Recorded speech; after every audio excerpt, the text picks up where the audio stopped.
In Parshas Tzav, Shevi'i, at the end of Parsha, at the end of Shevi'i, we are told that in this miluim, in this consecration and preparation of Aaron to serve as the Kohen Gadol, we are told that he and his sons, umipetach oel moed lo teitzu shivat yamim.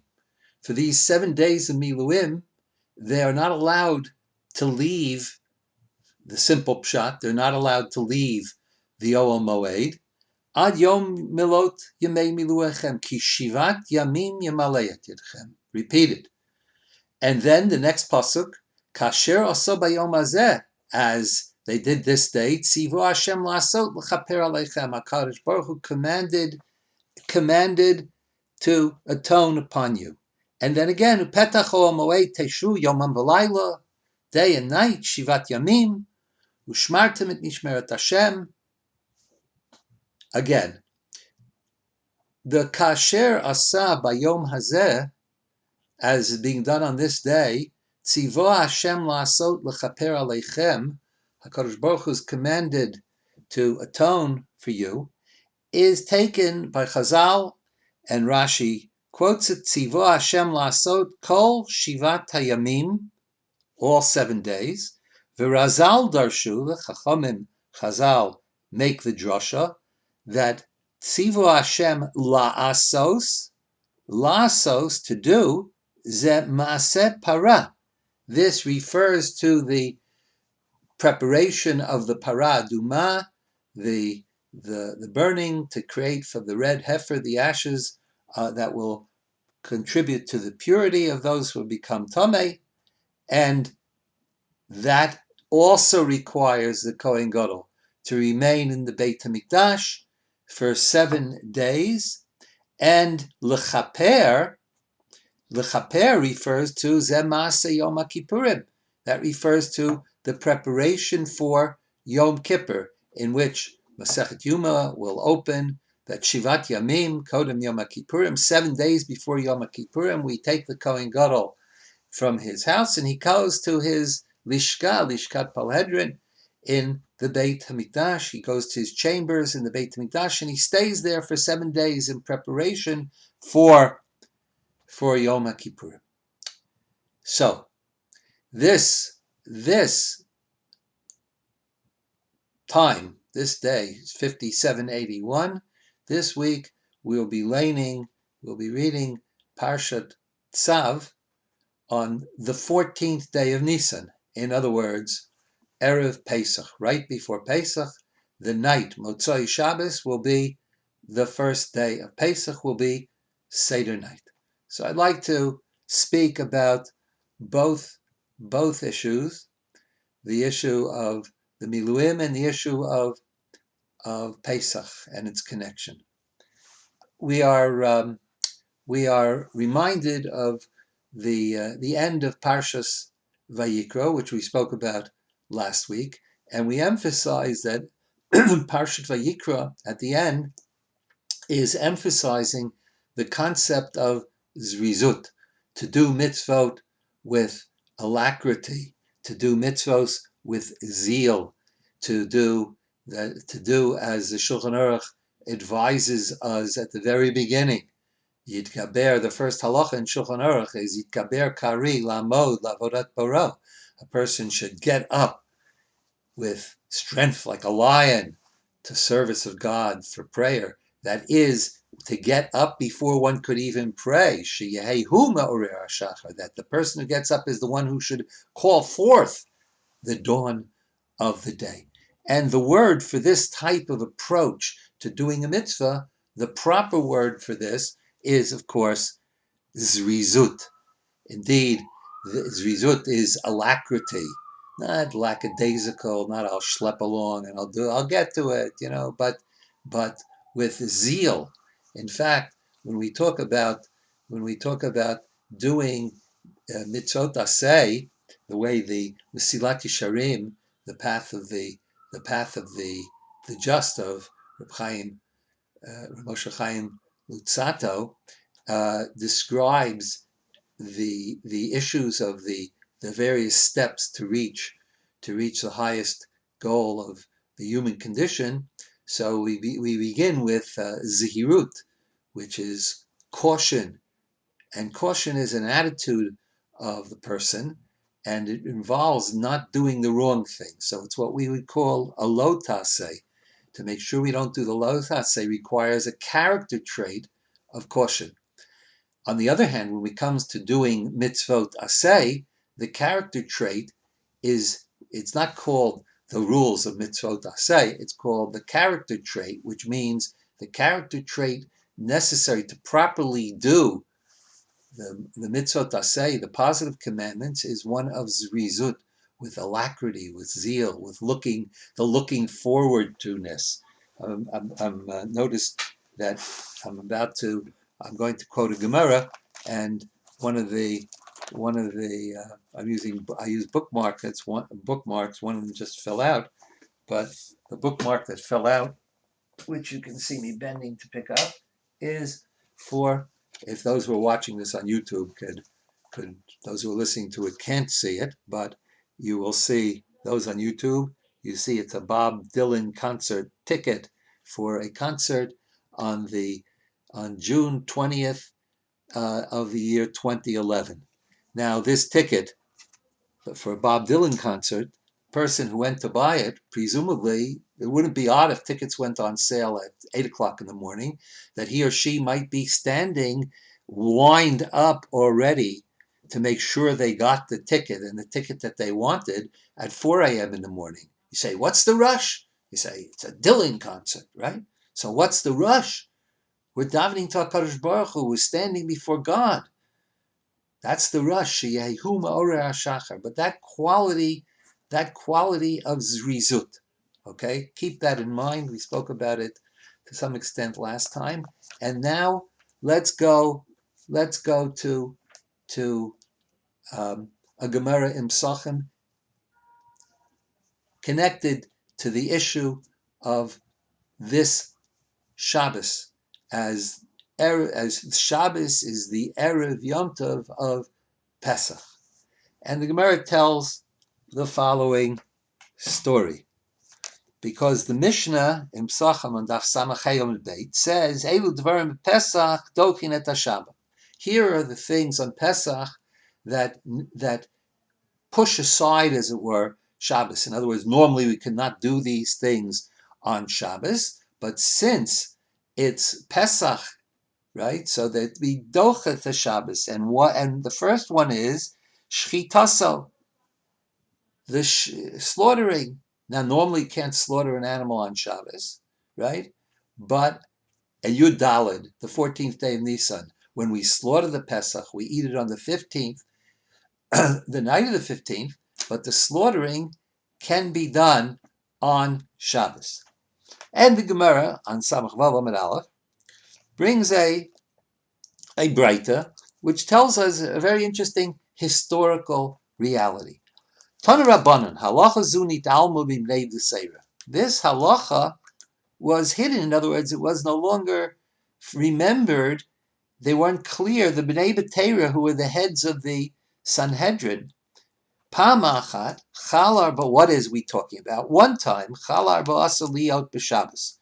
It one time happened that the 14th day fell out on Shabbos. In other words, when you create the Rosh Chodesh, when you designate Rosh Chodesh based on actual sightings of the new moon, we're not working with a calendar then. Okay, so it turned out that it fell out on Shabbos. Okay, shachchu v'lo yadu im Pesach dochet haShabbos. They forgot whether or not Pesach pushes aside whether we can slaughter the Karban Pesach on Shabbos. Amru, and they said, Klum yesh adam shiodea in Pesach dochas haShabbos. Is there anybody who knows whether Pesach is dochas Shabbos? Does anybody have a tradition about this? Does anybody have knowledge of what we've done in the past? And who authorized it? Notice, this question came up already on Rosh Chodesh. They have only a limited number of days. Okay? We'll see when the answer actually came. Amru Lahem, so they said to them, Adam Echad, we don't know if they said it on that day, at this point, it was on the first day of Nisan, or could be on the last possible day to find out.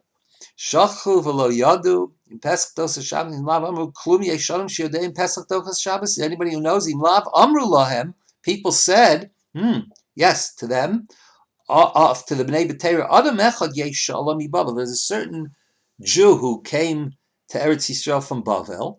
V'Hillel Habavli Shmo. He's named, we call him Hillel the Babylonian.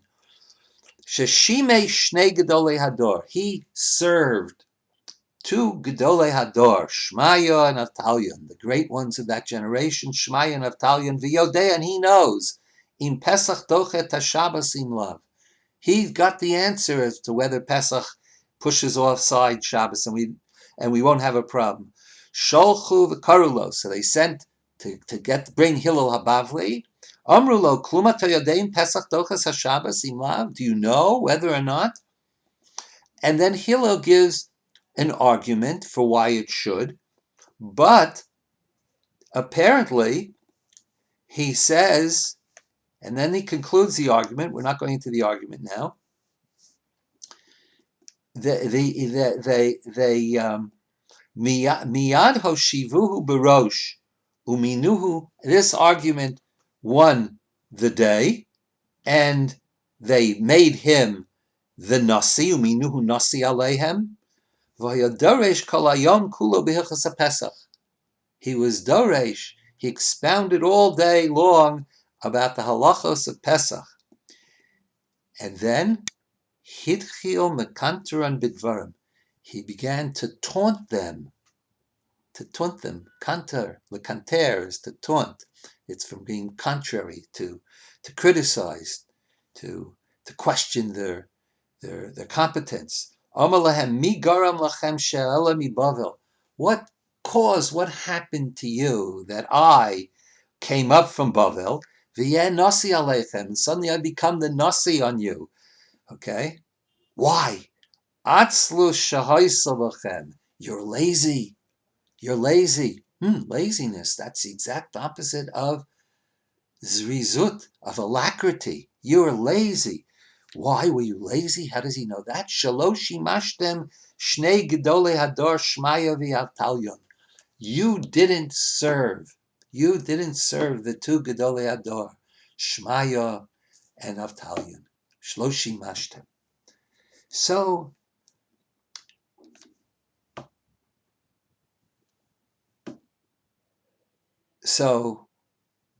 what happened?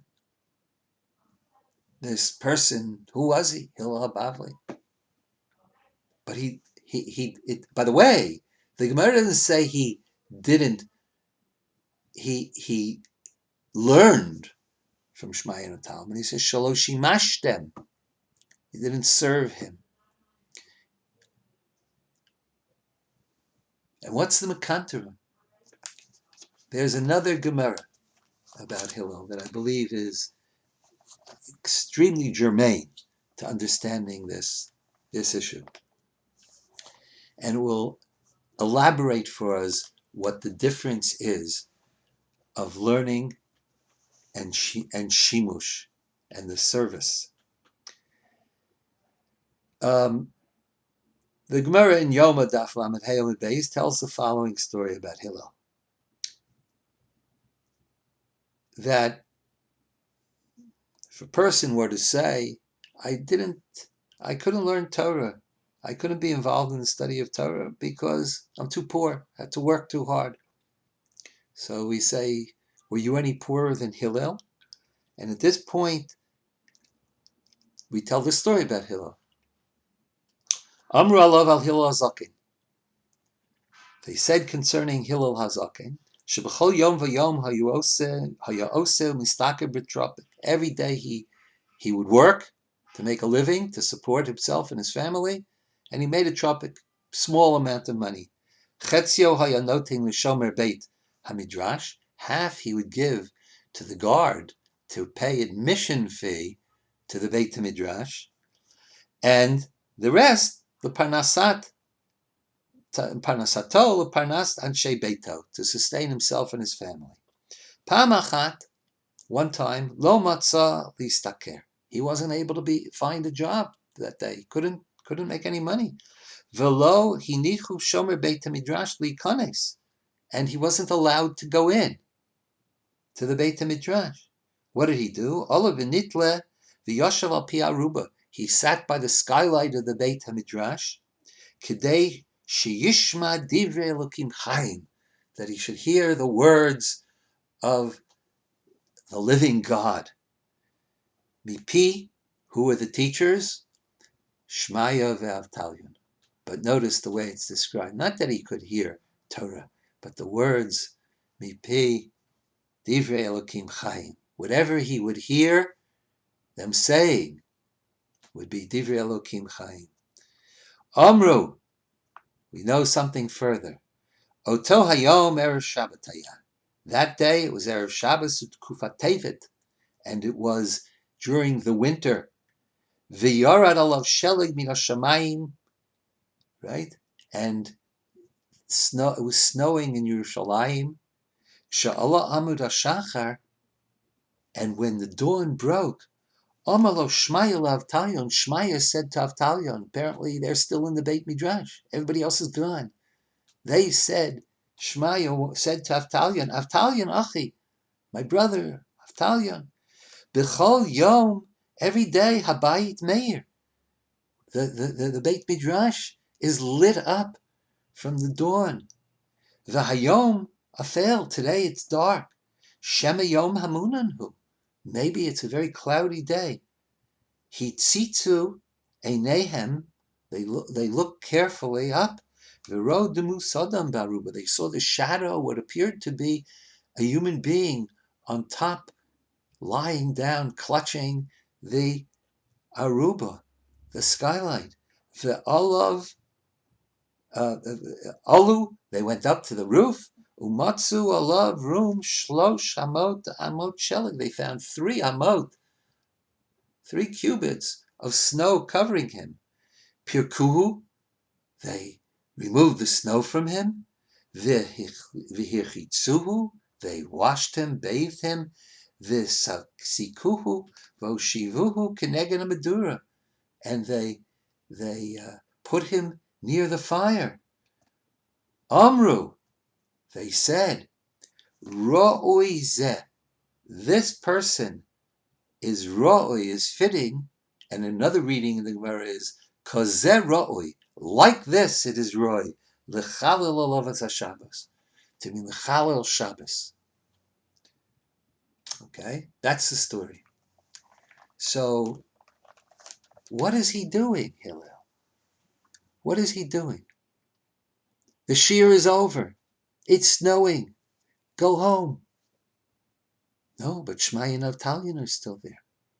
Shimush Talmidei Chachamim, which the Gemara in Brachos and Daf Zayin says in the name Rabbi Yochanan in the name of Rabbi Yehuda, of Rabbi Shimon ben Yochai, that Shimush Talmidei Chachamim Gidola Shimusha, the Shimush of Talmidei Chachamim, the service, being in the presence of, seeing how they live their lives, seeing what they listen to, what they're talking about, is greater, Gedola Milimuda, from the learning of Torah.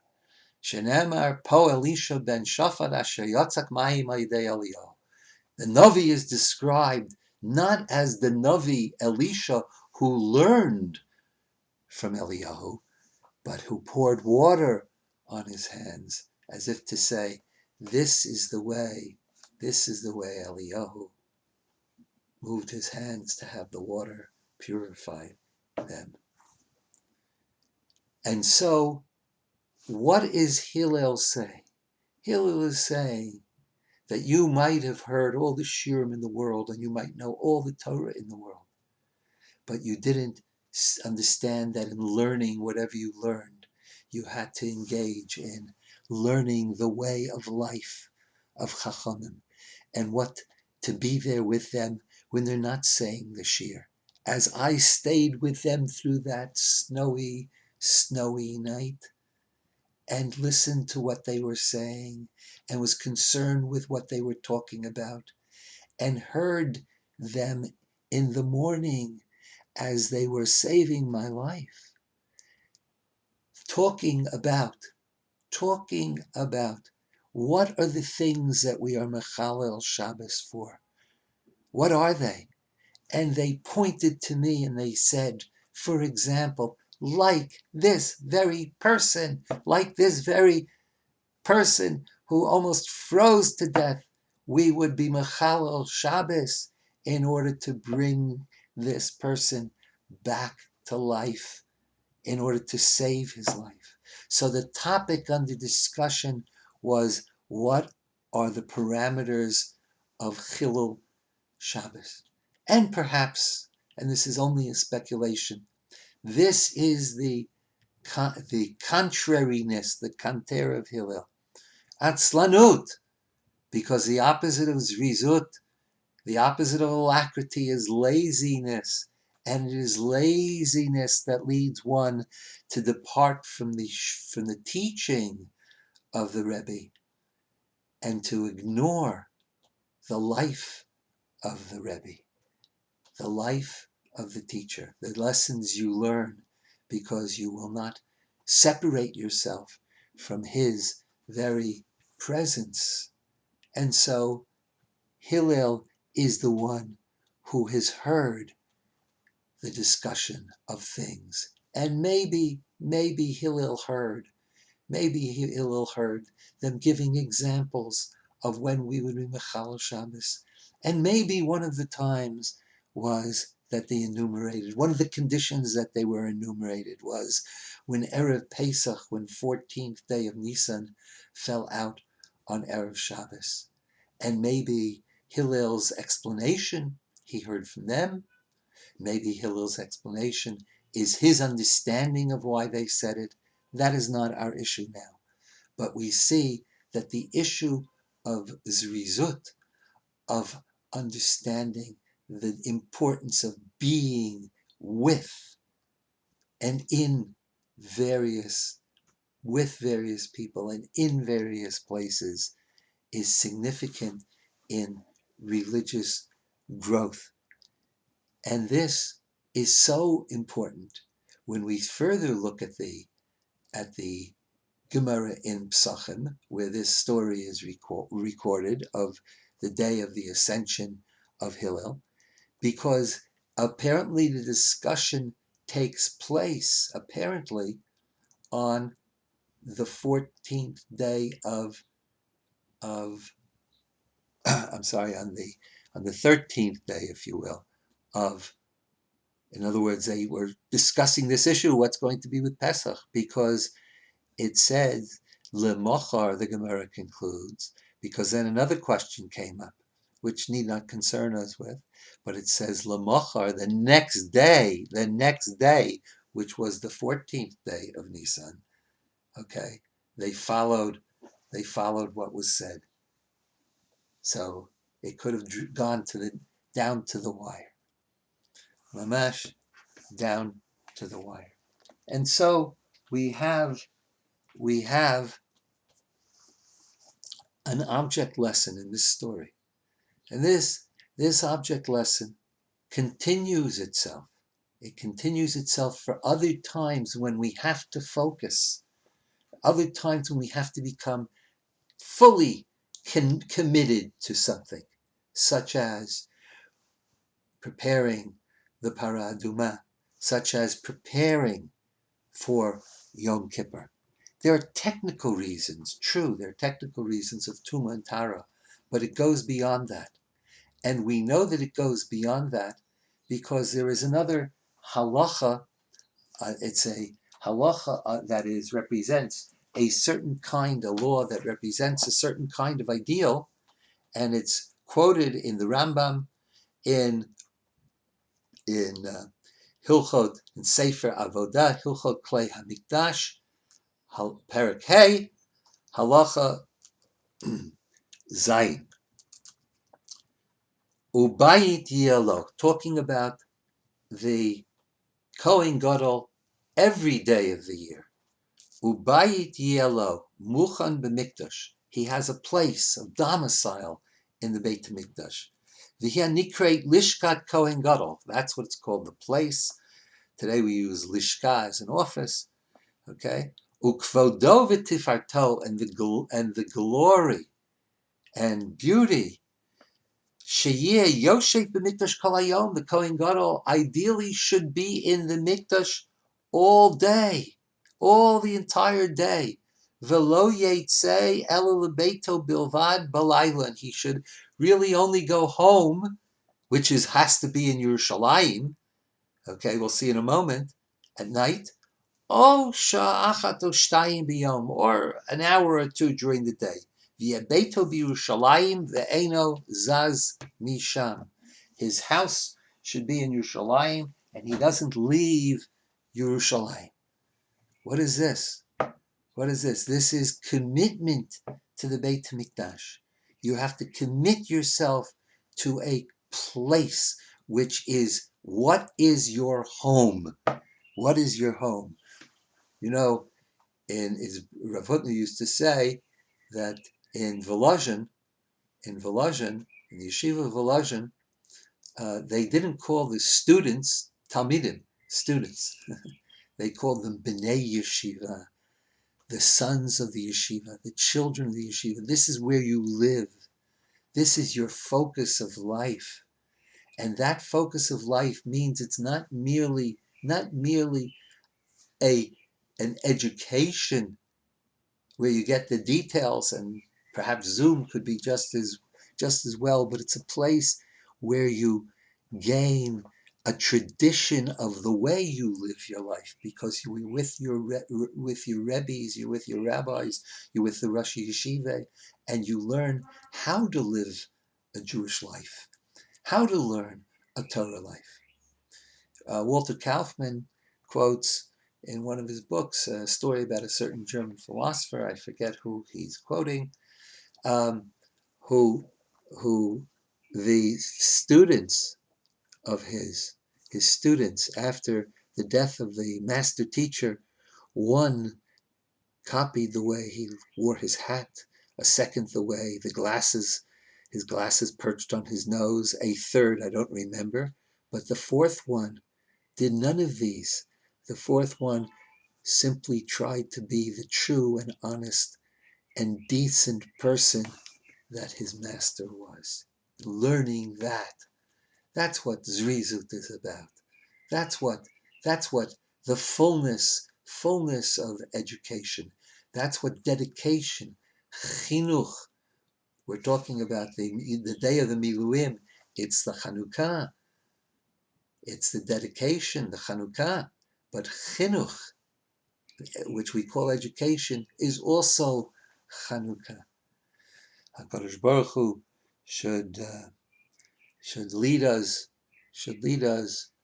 on this path, the path of the Kohen Gadol in the Beit HaMikdash, in the various stations of our life, until the point that we remember this year and internalize this year, and in Erev Yameinu we're zocha to bring a Pesach, and this year it's mamish for this Erev Yameinu, a Pesach, a Karan Pesach that we will shecht in the Beis HaMikdash on the 14th day of Nisan, which will be Shabbos.